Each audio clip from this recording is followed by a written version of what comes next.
start with the chanting.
Yadinam Chattari Purisa Yugani Atta Purisa Puggala Sāvaka Sangho Āhuneyo Pāhuneyo Dankineyo Anjali Karneyo Anuttaram Punya Kettam Lokasati. Sadhu, sadhu, sadhu.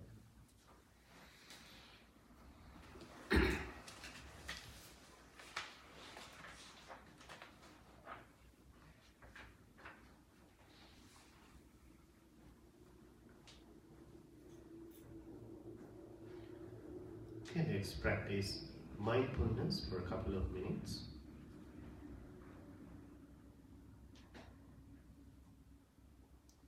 Understanding your posture, the way you are seated. Feeling the presence of yourself in this peaceful atmosphere. Appreciating this very moment.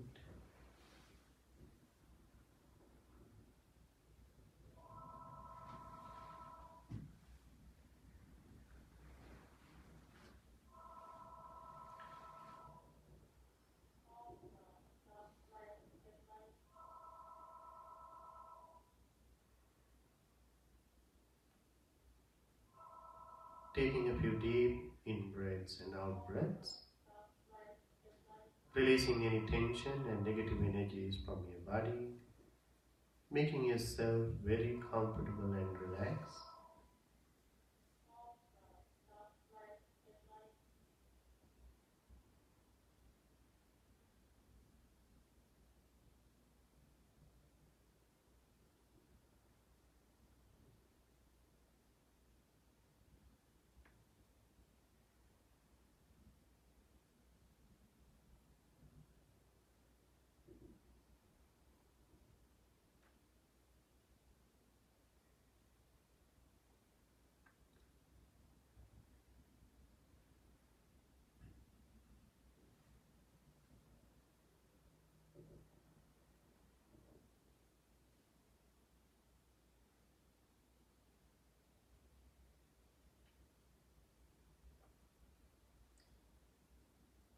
With this relaxed body and calm mind, with the happy mind, bringing your total attention to your breathing experience, understanding the breathing process as you breathe in and out through the nostrils.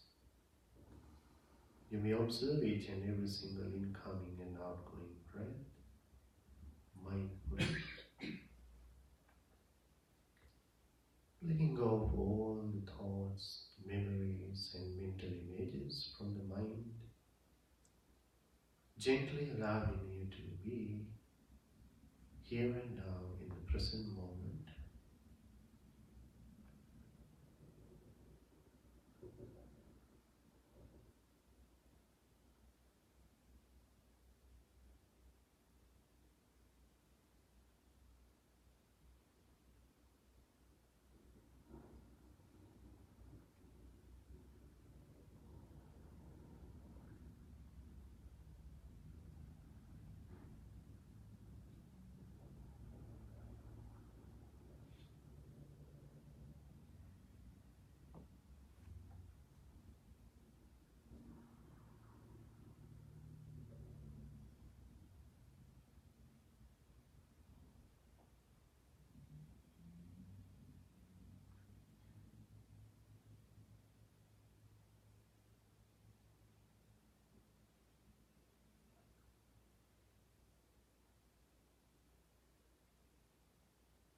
Sadhu, sadhu, sadhu.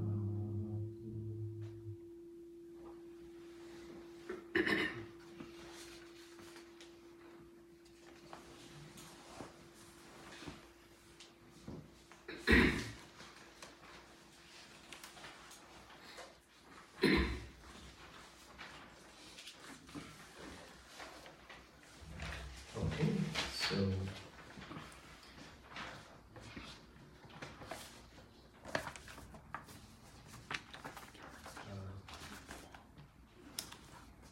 no, from you can grab one thing.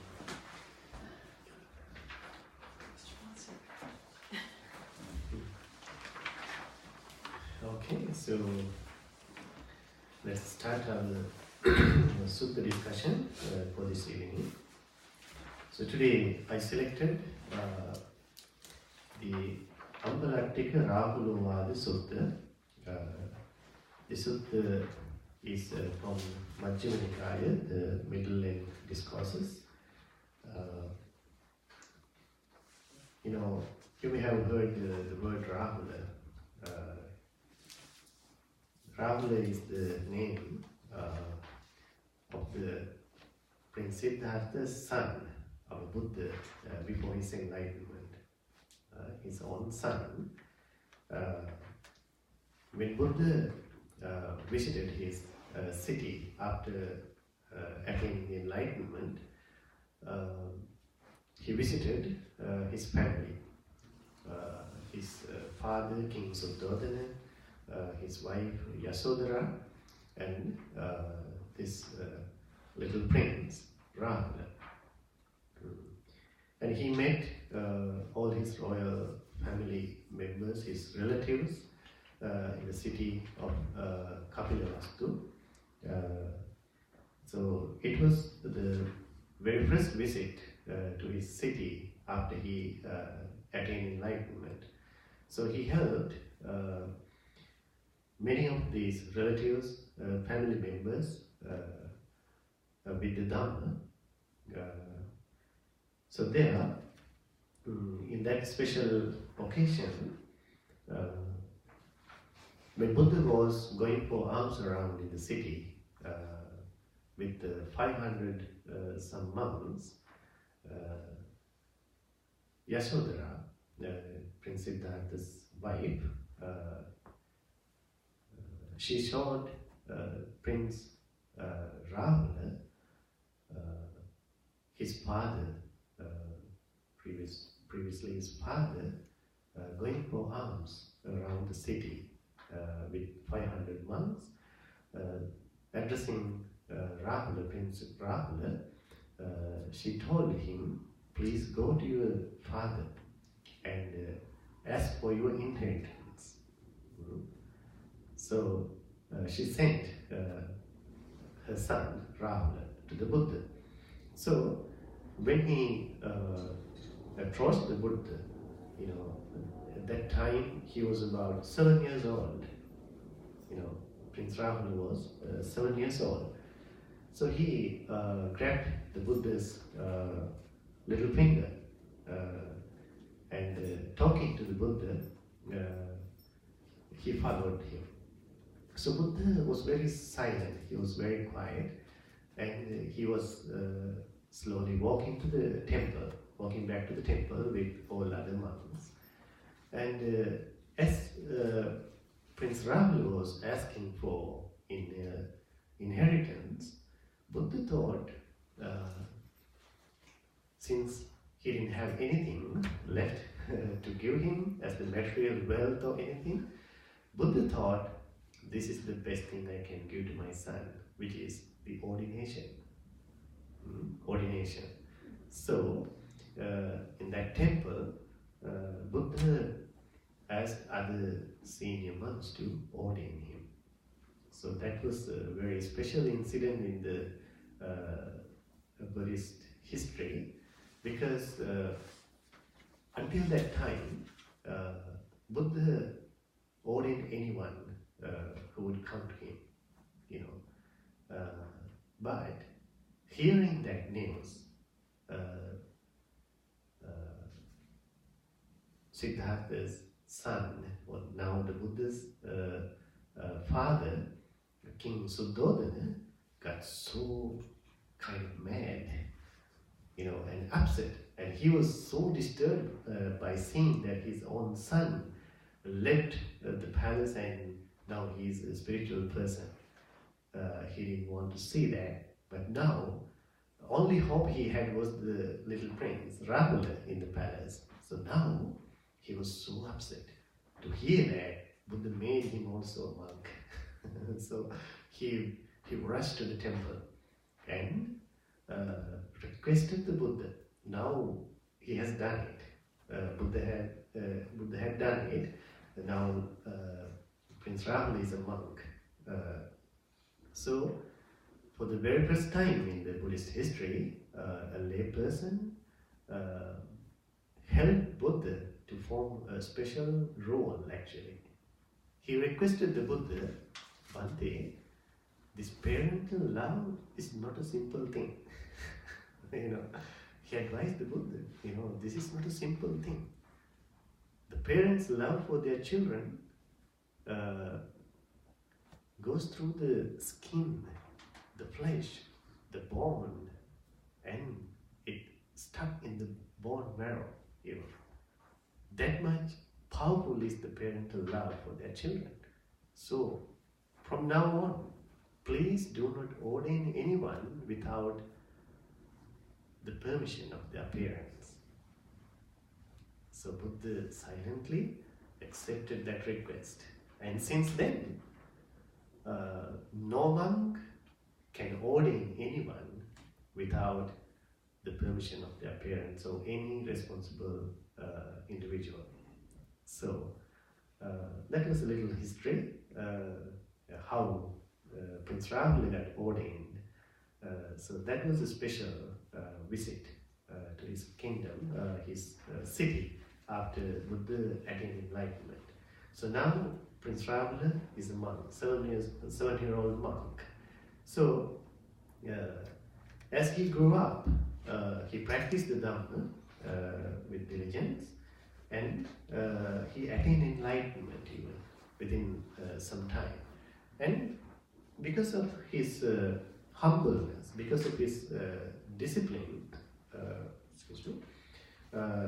he became the most prominent monk in the what we call in Sinhala we call the Nihitamani, which is the humbleness, the most humble and disciplined monk. That much disciplined he was, and he was very famous as a very humble monk. Okay, because he would have been very arrogant as the son of the Buddha in the dispensation among the Buddha's followers, but he was very innocently humble, throughout his character. So Buddha proclaimed that among all my disciples, Rahula is the most humble disciple. So he was very well known for that special characteristic. So as before when Rahula's enlightenment, Buddha happened to associate with this little monk. He would visit Rahula very frequently to teach the Dhamma, so this is one of those occasions. Okay, so this is where Buddha taught this special Dhamma to Venerable Rahula. So this is how it starts. I have heard that on one occasion the Blessed One was staying near Rajagaha at the bamboo grove, the squirrels feeding ground. At that time, Venerable Rahula was staying at the mango stone. It's the name of a place. Then the Blessed One, arising from his seclusion in the late afternoon, went to where Venerable Rahula was staying at the mango stone. When Rahula saw him coming from after, and on seeing him, set out a seat and water for washing the feet. The Blessed One sat down on the seat, and having sat down, washed his feet. When Rahula, bowing down to the Blessed One, sat to one side. Then the Blessed One, having left a little bit of water in the water dipper, said to Venerable Rahula, Rahula, do you see this little bit of leftover water remaining in the water dipper? Yes, sir. So this is very simple dialogue. You can imagine how you talk to a little kid when you want to teach something very closely, right? Friendly. So Buddha taking that approach, talking to the Venerable Rahula, asking what he did,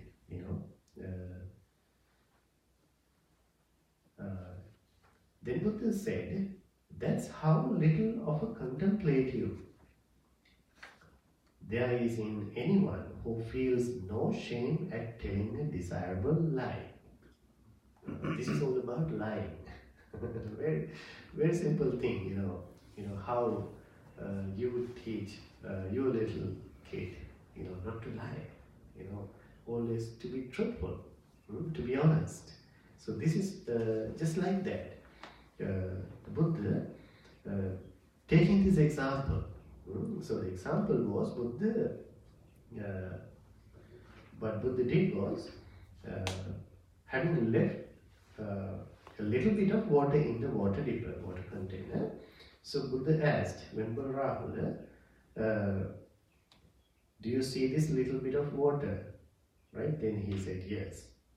Then Buddha said, that's how little of a contemplative,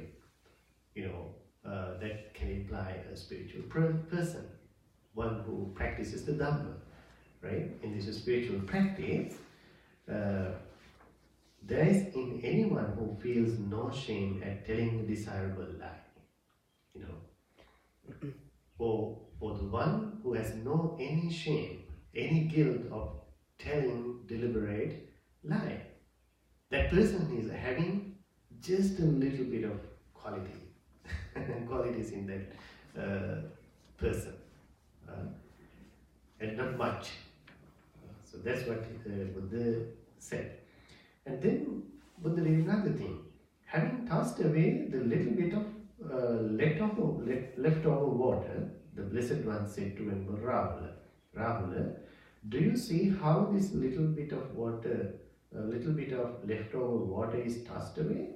Yes, sir. Rahula, whatever there is of a contemplative in anyone who feels no shame at telling a deliberate lie is tossed away just like that. Can you see how Buddha condemned that characteristic, that behavior of lying, not being honest, not being truthful? And then again, having turned the water dipper upside down, the Blessed One said to Venerable Rahula, Rahula, do you see how this water dipper is turned upside down? Yes, sir. Rahula, whatever there is a contemplative in anyone who feels no shame at telling a deliberate lie is turned upside down, just like that. That means it's a totally opposite, or just the total discrimination, or how one can condemn that, right? That character, that behavior, turning something upside down, totally inappropriate, not right. Something is wrong in that behavior. Okay. And then, having turned the water dipper right side up, the Blessed One said to Venerable Rahula, Rahula, do you see how empty and hollow this water dipper? Yes, sir. Now it's empty. Nothing inside. Rahula, whatever there is of a contemplative in anyone who feels no shame at telling this deliberate lie is empty and hollow, just like that. So this is very special how Buddha explains. Can you imagine?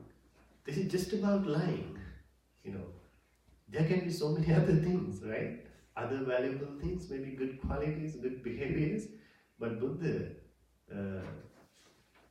condemns all those good things if that person lies, not truthful, not honest, deceiving others, telling lies. That person is like empty, even though that person has many things. So it's such a bad characteristic.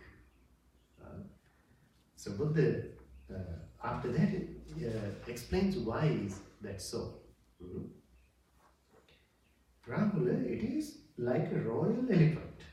So this is also another example. It is like a royal elephant, immense, pedigree, accustomed to battles.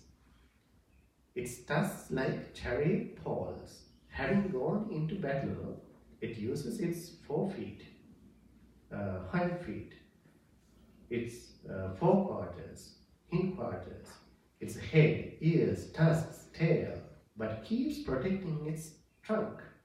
The elephant trainer notices that and thinks this royal elephant has not given up its life to the king. But when the royal elephant, having gone into battles, uses its forefeet, hind feet, its forequarters, hindquarters, its head, ears, tusks, and tail, his trunk, the trainer notices that and thinks this royal elephant has given up its life to the king. There's nothing it will not do to protect the king. That elephant has completely dedicated its life for the king. So in the same way, Rahula, when anyone feels no shame in telling a deliberate lie, there's no evil, I tell you, he will not do. Thus, Rahula, you should train yourself. I will not tell a deliberate lie, even in jest. So that is why Buddha said that person to be empty. according to Buddha's explanation here, if a person can lie, can deceive others and not honest, that person, for that person there's nothing he cannot do as evil, negative actions. You know, for a person who deliberately lies, he can do any negative action because that person has no shame, no guilt. You know, to tell lies, you know, to deceive someone, you know, definitely you most of the time we use our words to tell lies. You know, it is done right away. You know, in front of this person directly. You know, therefore your intention is directly affecting you and affecting the other person right away on the spot.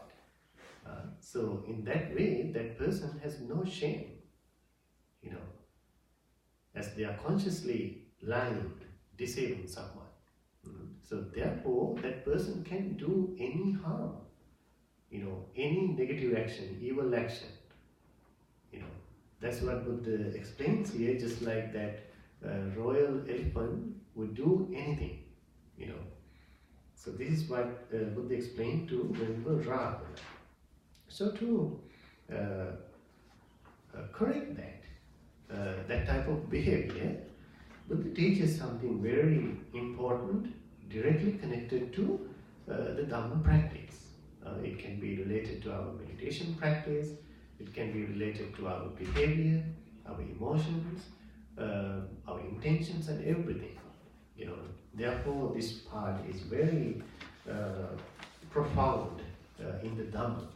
Okay, we can see Buddha asks this important question, very simple question from Venerable Rahula. What do you think, Rahula? What is the mirror for? What is the use of a mirror? Then Venerable Rahula said to the Buddha, for reflection, sir, for examining, for reflection. In the same way, Rahula, bodily actions, verbal actions, mental actions are to be done with repeated reflection. So this is the summary of this explanation here. So Buddha says, with this very simple example, why people use a mirror? To correct themselves, to examine, you know, to reflect, right? So when they see themselves in the mirror, if there is something wrong, something bad, they will fix it, they will correct it, right? That's the use of a mirror. So, just like people do these corrections through reflection, Buddha says all our bodily actions, verbal actions, mental actions to be repeatedly examined, to be reflected, contemplated. So this is very important. So Buddha then explains how we do it, how we should reflect on all our physical, verbal and mental actions. Whenever you want to do bodily action, you should reflect on it. This bodily action I want to do, would it lead to self-affliction, to the affliction of others, or to both? Would it be an unskillful bodily action with painful consequences, painful results? If on reflection you know what it would lead to, that it would lead to self-affliction, to affliction of others, or to both, it would be an unskillful bodily action with painful consequences, painful results, then any bodily action of that sort is absolutely unfit for you to do. But if on reflection you know that it would not cause affliction, it would be a skillful bodily action with pleasant consequences, pleasant results, then any bodily action of that sort is fit for you to do. So this is how one should reflect on bodily actions, physical actions. All physical actions, when we do things, you know, Dhamma body, we have to think. The important thing here, the reflection has to be done before we act. This is the important thing. Before we perform that action, we have to think, analyze, reflect on that. When this action is performed, when this bodily action is completed, we have to think about its consequence, its result, what it can do to myself, what it can do to others, both. Not only one side, but both sides are very important. So, upon reflection, if you understand, if you come to know this consequence is bad for you, bad for you, it brings you suffering. So how Buddha explains here? It leads to affliction. And also, it's an unskillful bodily action. So the unskillful bodily action means, you have not been able to understand these consequences and control yourself, the negative roots of these actions. So the skillful means what it implies is that you have the skill to control that, knowing the consequence. By the time you do this action, even after that, what you go through, what you experience as the consequence. So if you can control that, knowing its consequences, you are being very skillful there. So if it is an unskillful bodily action with painful consequence, if it leads to the pain, it can be physical pain, mental pain, emotional pain, in any sort, and that reflection has to be done before we perform that physical action to ourselves and to others. So if we can conclude that it is negative for both directions, for ourselves and others, and that is not something we should do. We should not proceed after reflection. The opposite is that when this bodily action is performed, it does not lead to any suffering, any pain, any negativity, any problem, but it leads to pleasant consequences, to be happy, to be peaceful. You can rejoice in that. You can appreciate it genuinely. That action, that bodily action fits to you. It's a good action.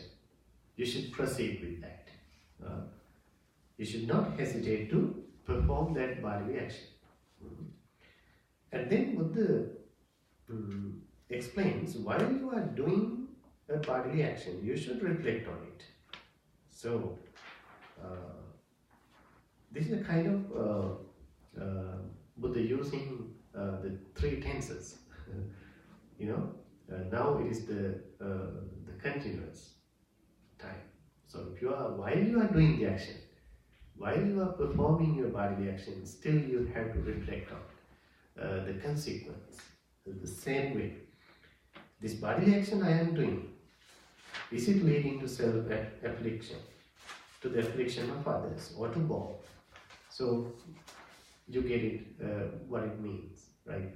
By the time you perform any physical action, you have to think about it, you have to reflect on it. The action I am doing now, whether it is leading to suffering, any problematic consequences, both to myself and others. So I should not do it.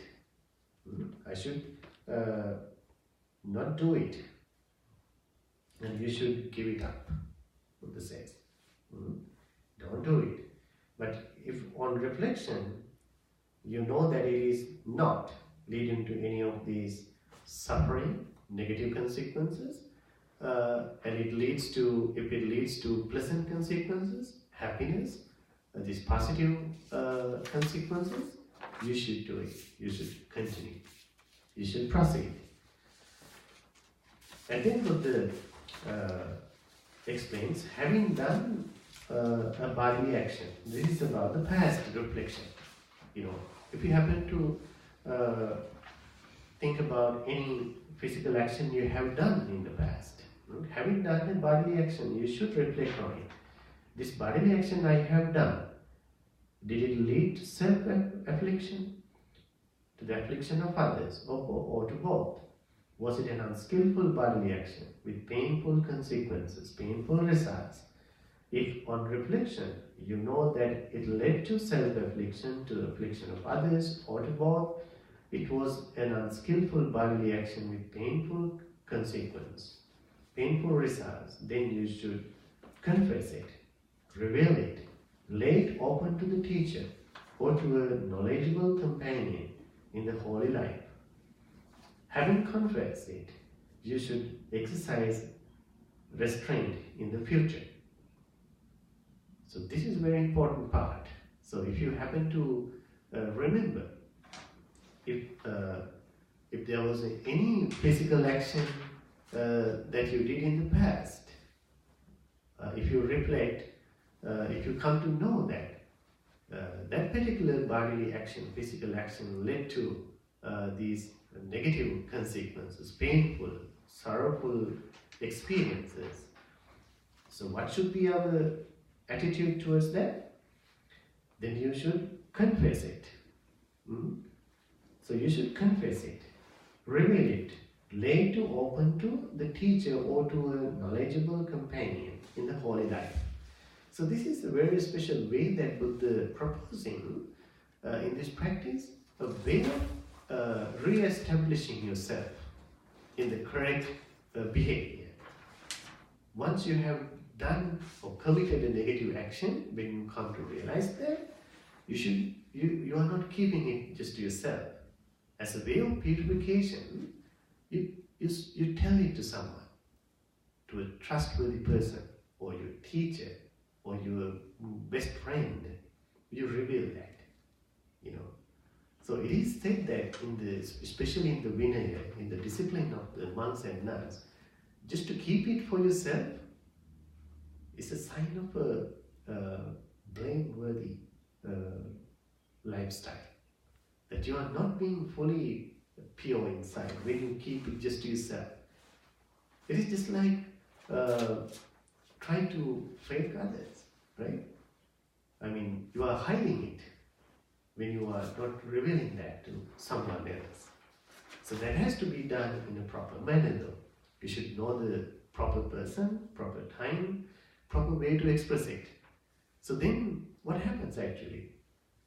It's a very psychological thing, right? When people keep their problems just for themselves, that can lead to many negativities.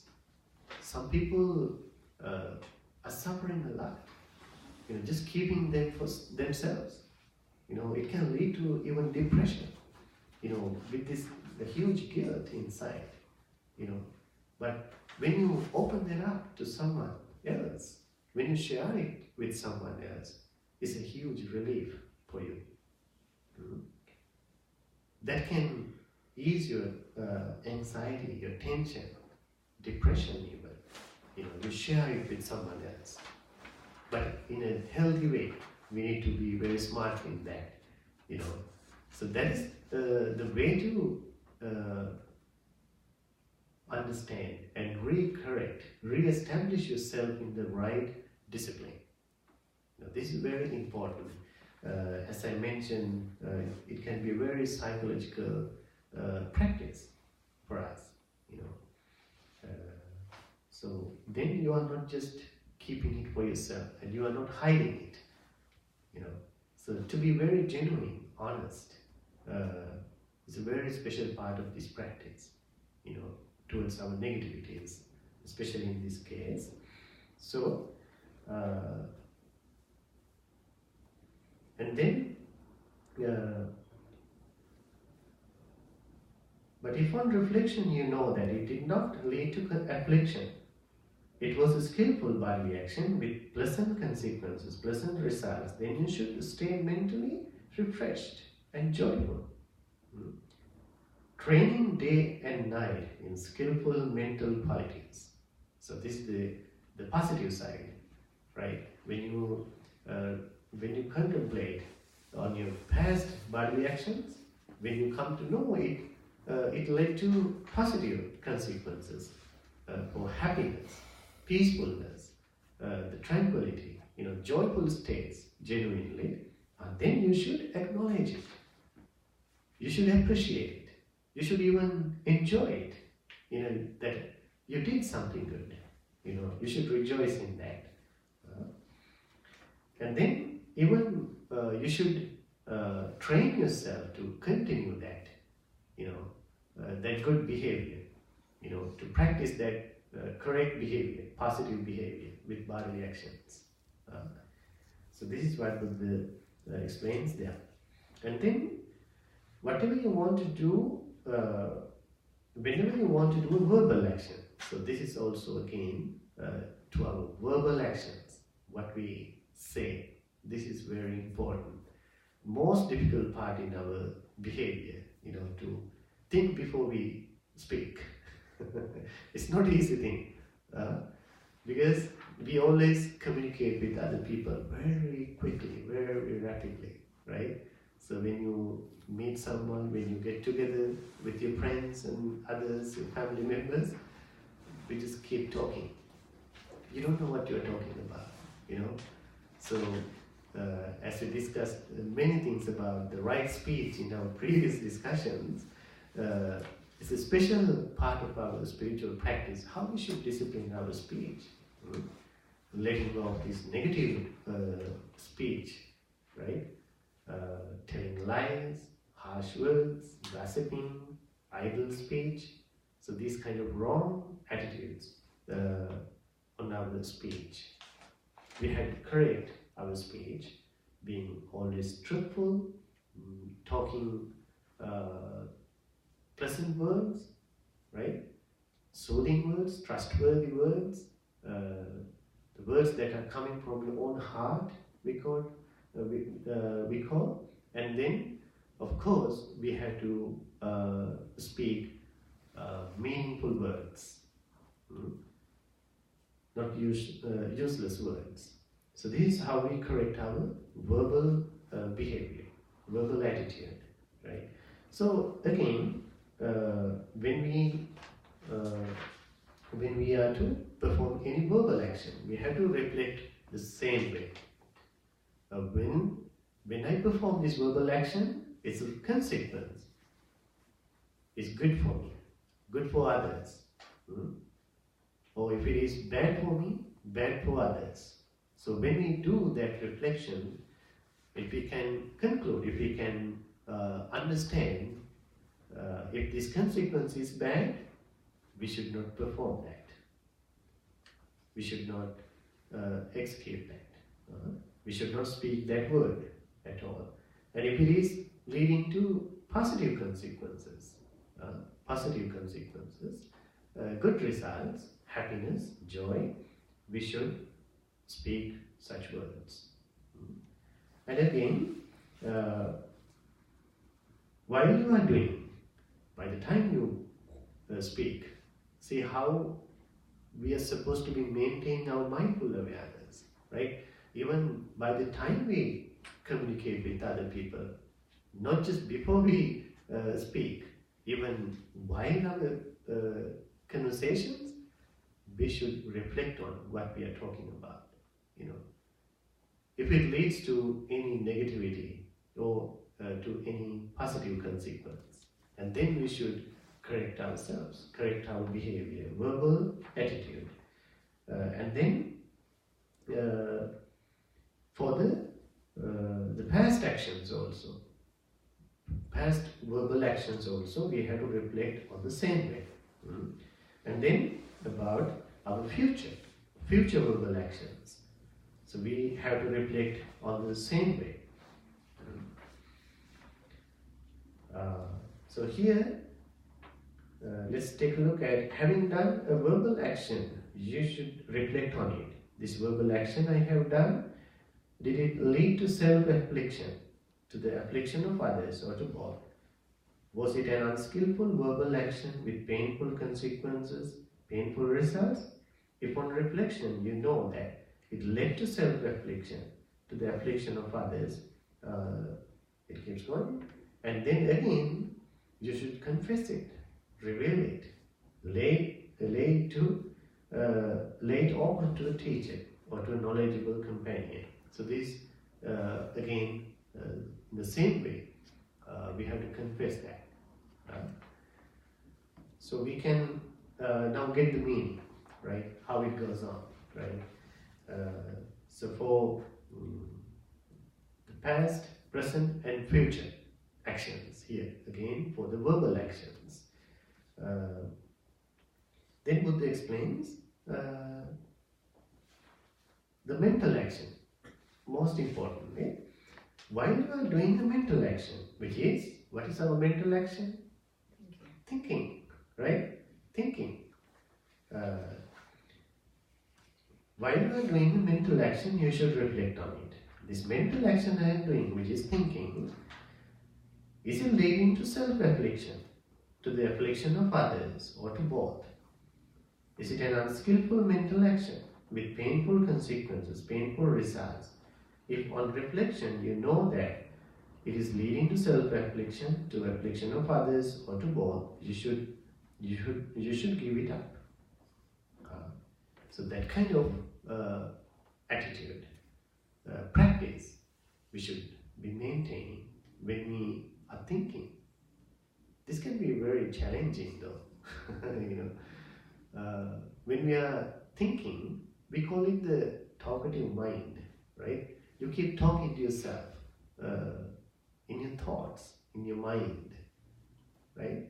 So Buddha has a very important, very subtle practice that teaches us to reflect on what we are even thinking, even what we are thinking at the moment.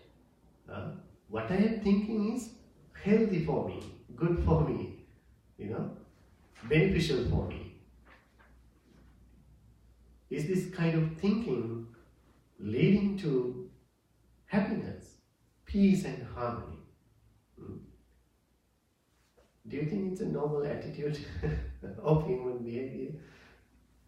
No, it's very difficult. It's very hard. How we think, how rapidly we think, right? How quickly we process these thoughts and emotions. There's no room at all to do any reflection before we think, right? Before we think. That is not the normal behavior, the normal human nature, right? But in this spiritual practice, to be a skillful person, we have to do that wise reflection. Repeated reflection, Buddha says. We can see how that repeated, the word repeated is explained here, right? Repeated means all the time, everywhere, with all our physical, verbal and mental actions. That repeated reflection is an ongoing practice, ongoing training. Why? Our mind gets defiled, our mind gets polluted that rapidly. That's why we have to do it repeatedly, again and again, again and again. If you are not doing that reflection, it is the moment to get all these rubbish, unskillful means into our behavior, into our actions. So the mental part can be really challenging, just like the speech, because to know what we are thinking, even to feel our thoughts is not a simple thing. It's very hard, very difficult for people, but most of the time we have been carried away by our thoughts, our perceptions, our emotions, mostly. There's less room for us to consciously think or even to analyze what we are thinking, even to judge our thinking. What are these thoughts? Am I thinking something useful, beneficial for me, or am I thinking about rubbish, useless things, garbage, having no any meaning, any value? So that is the normal nature of an unskillful, untrained, undeveloped mind. So this is how Buddha teaches us to change that process, unconscious process, to a conscious process. We have to reflect on what we are thinking before we think, and by the time we think, and even after we thought about certain things. So reflecting on these ways, we have to acknowledge the positive side and encourage ourselves to continue performing positive physical, verbal and mental actions. And if it is negative, harmful, painful for both myself and others, we should condemn that, we should put an end to that behavior, we should discourage ourselves in that behavior, knowing the consequences. So, this is what Buddha explained. So, after that,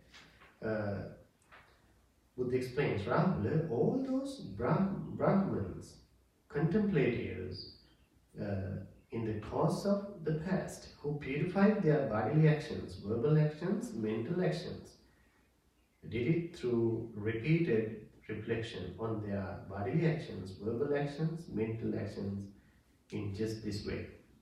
So all the spiritual people in the past, all these skillful people, saintly people, highly spiritual people, purified their physical, verbal and mental actions in this repeated reflection. And Buddha says even all those Brahmins and contemplatives in the course of the future.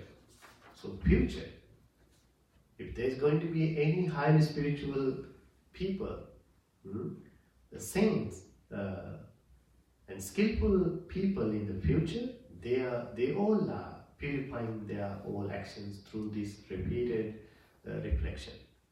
And even now, all those Brahmins and contemplatives at present who purifies their bodily, verbal, mental actions, do it through repeated reflection. So this is the way to purify our all actions, physical, verbal and mental actions. Thus, Rahula, you should train yourself. I will purify my bodily actions through repeated reflection. I will purify my verbal actions through repeated reflection.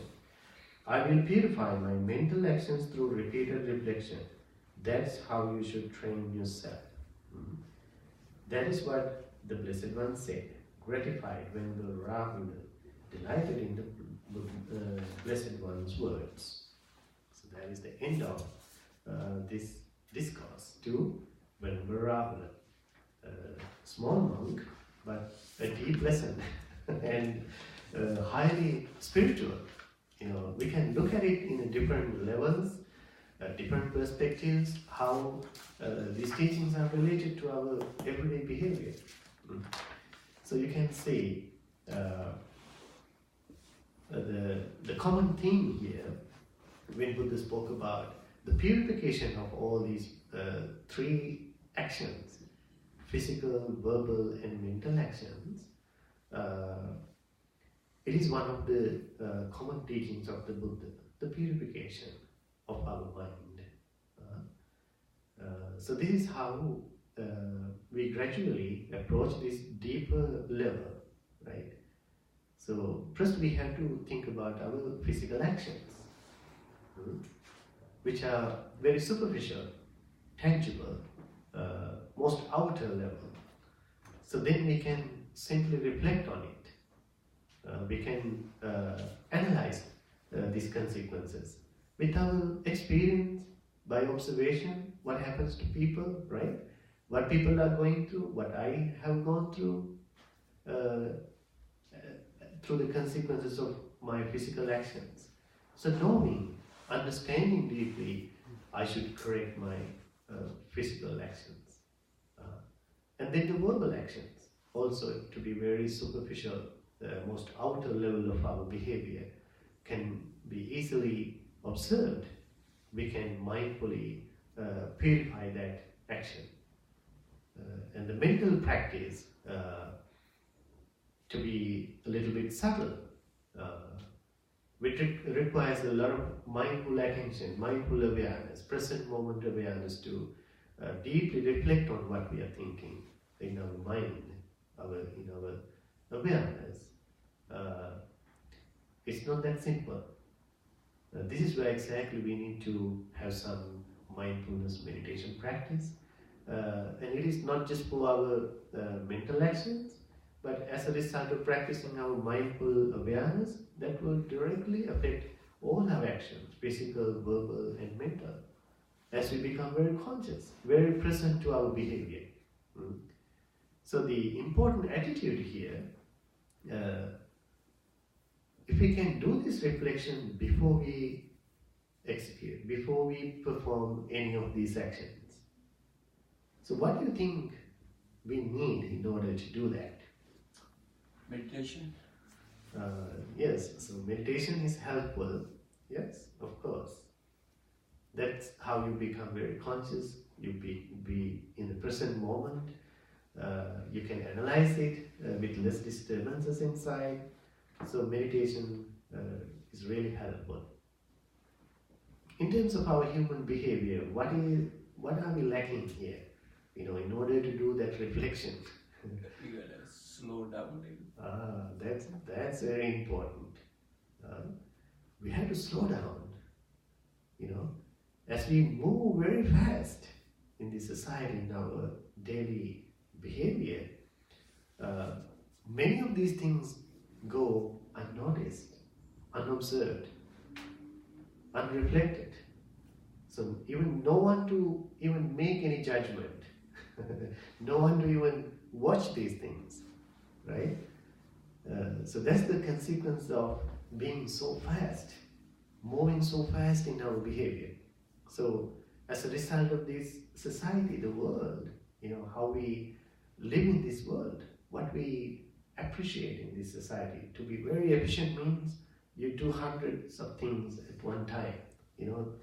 That's how people measure you. If you can do all these things, that's how the success is measured, right? But in that kind of attitude, it's very hard for us to do this reflection, stay awake to these behaviors, these actions.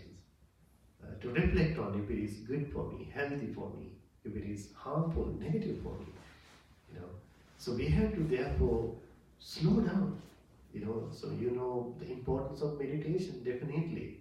Therefore, that's the ultimate method to slow this process down, right? So how can you possibly slow down in your normal daily behavior? It's a huge challenge, right? Because we have to move with others, right? So many things around us.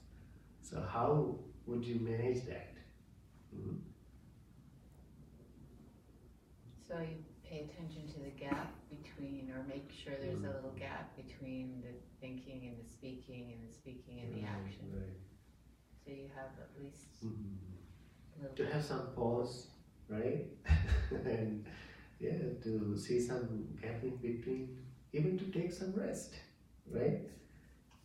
To take some rest, slow down, and what else do you think would be helpful? Self-discipline. Yeah. So this is exactly about our self-discipline, right? This is how we discipline ourselves. So discipline means actually once you are done with this reflection, the practical part is how to guide yourself in that direction. So that's where the real discipline comes from, right? And the other important part in this discourse that Buddha mentioned,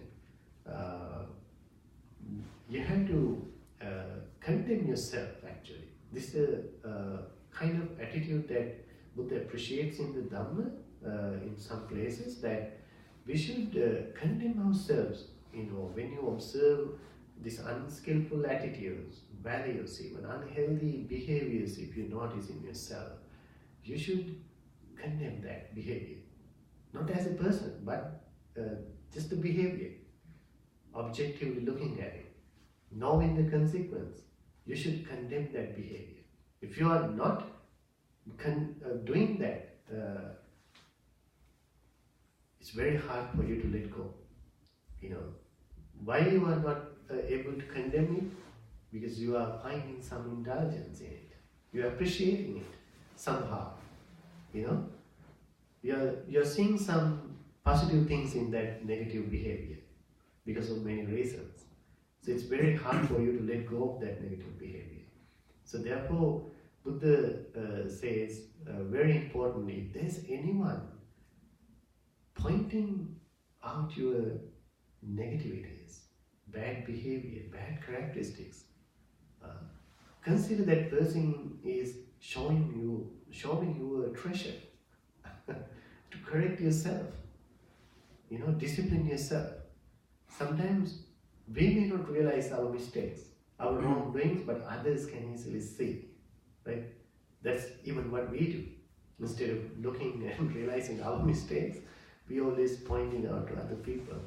This is normal behavior. It's very hard to see our mistakes, our bad, negative, evil behaviors, right? So, if someone is teaching you, someone is pointing out to you, hey, this is wrong, you're doing is not right. So you should be very humbly able to accept it, listen to it, appreciate it and accept that advice. It's a great way to correct ourselves. So not condemning as a person. So this is equally important for yourself and others. This is a very important way to let go of our anger. When you see something wrong in someone's behavior, your normal attitude is to get angry about that person, as a character, right? You get really disturbed and you create some aversion, anger, and aggression that leads to an action. But if you can isolate that characteristic or that action itself, you're separating that from the person. So you're not hating the person, but you are condemning that quality. That is very important not to get angry. Same with yourself too. It's very important. Very special teaching of the Buddha. Look at these mistakes even in yourself, not as a person, as these negative actions. Right?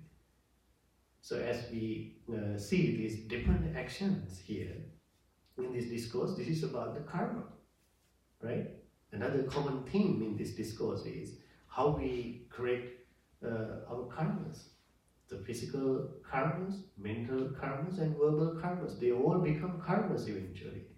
They produce some sort of consequences because they all are intentional, right? Most of the time, all these actions are intentional.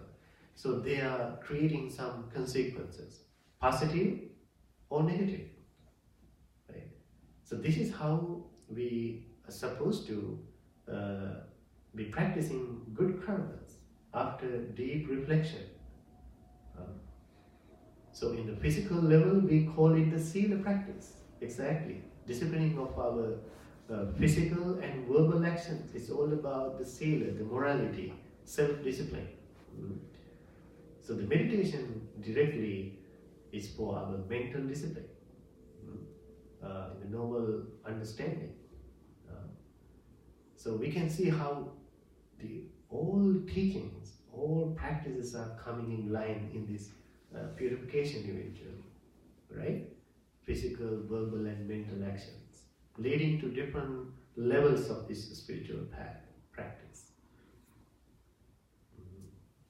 So this discourse is a very popular discourse in the Tripitaka, therefore. It's very simple, very practical, very beneficial, having many different levels in the practice. So this is even very important to teach our kids, right? This is also very important to think about the consequences once these actions are performed. Their normal behavior also the same. They don't take time to reflect. They don't take time to think before they do actions. So if we can educate them to do all these actions with some reflections, their behavior can be very healthy, very positive for them. So that can affect individuals and others, their relationships in a broad way. So, do we have any questions?